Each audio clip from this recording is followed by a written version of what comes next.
monthly meeting.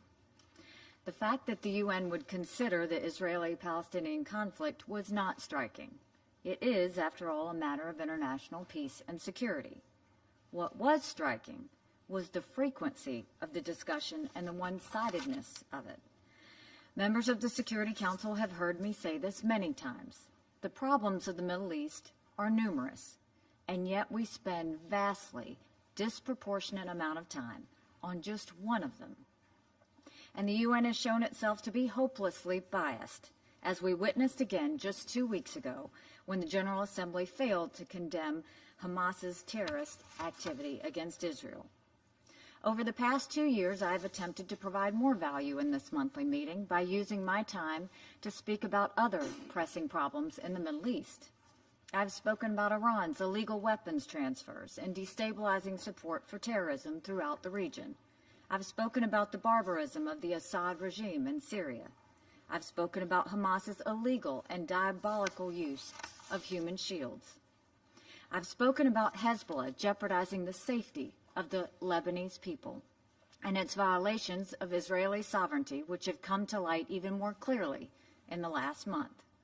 I've spoken about Iraq and Yemen, about refugees and humanitarian crises. I have done this for two reasons. I've done it to illustrate that most of the region's problems have absolutely nothing to do with the Israeli-Palestinian conflict. And I've done it to encourage the UN to move away from its obsession with Israel. This UN obsession has been entirely unproductive. It's actually worse than that. The UN's obsession with this issue has been counterproductive.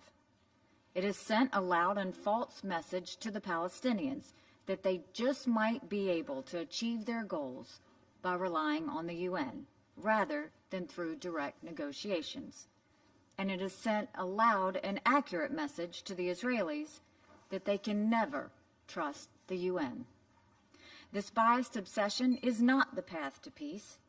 It is the path to an endless stalemate. Today is my last time addressing this monthly session as the United States Ambassador. Because it is, I'm going to deviate from my practice of the last 2 years. Today, I will directly address the Israeli-Palestinian issue. Given my record, some may mistakenly conclude that I am unsympathetic to the Palestinian people. Nothing could be further from the truth. Here's how I see it. Israel is a thriving, strong, prosperous country. It has always wanted peace with its neighbors. It has clearly demonstrated its willingness to make big sacrifices for peace, including giving up large areas of land. But Israel will not make a peace agreement at just any price, and it shouldn't.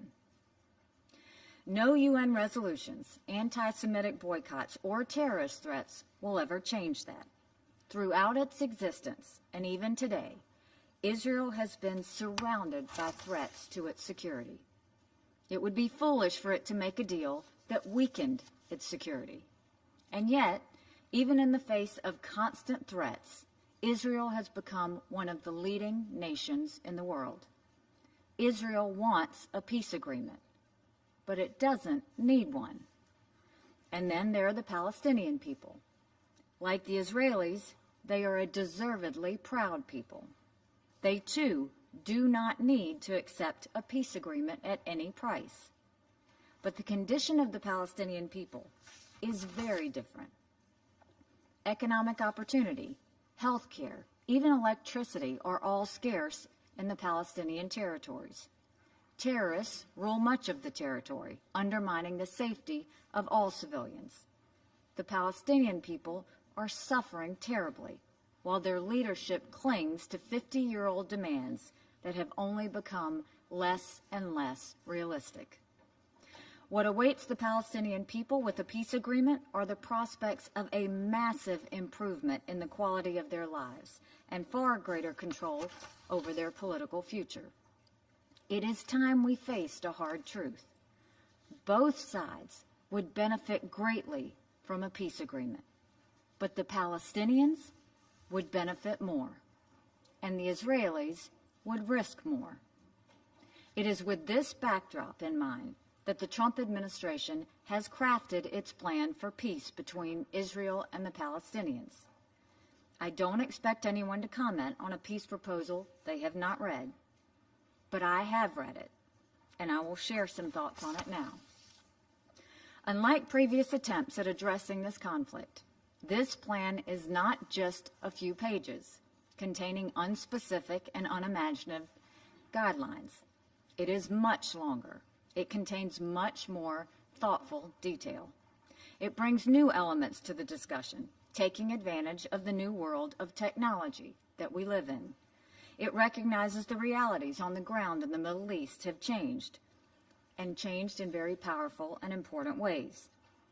It embraces the reality that things can be done today that were previously unthinkable. This plan will be different from all previous ones. The critical question is whether the response will be any different. There are things in the plan that every party will like, and there are things in the plan that every party will not like.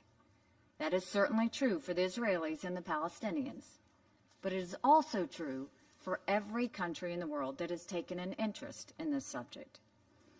Every country or party will therefore have an important choice to make. They can focus on the parts of the plan they dislike. For irresponsible parties, that would be the easiest thing to do. Just reject the plan because it does not satisfy all of your demands. Then we would return back to the failed status quo of the last 50 years with no prospects for change. Israel would continue to grow and prosper. The Palestinian people would continue to suffer. And innocent people on both sides would continue to be killed. The other choice is to focus on the parts of the plan that you do like and encourage negotiations to move forward. And I assure you, there is a lot for both sides to like.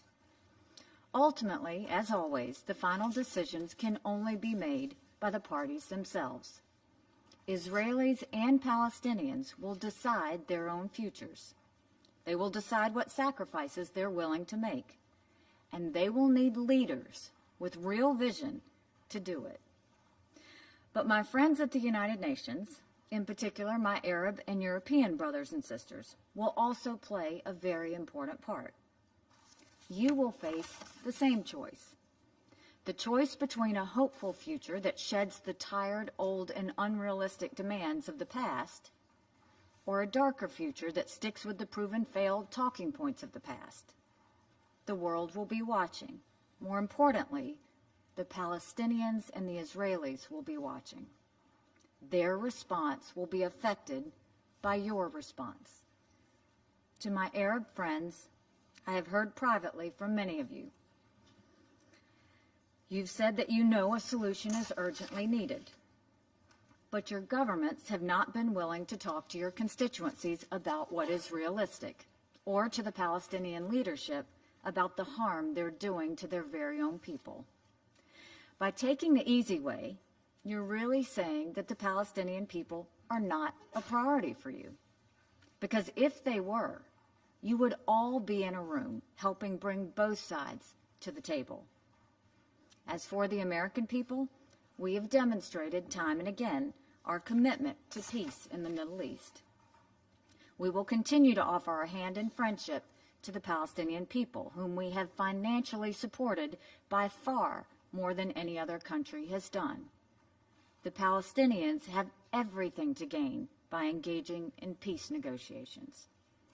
But whatever it is that others decide, the world must know that America will remain steadfast in our support of Israel, its people, and its security. That is an unshakable bond between our two peoples. And it is that bond, more than anything else, that makes peace possible.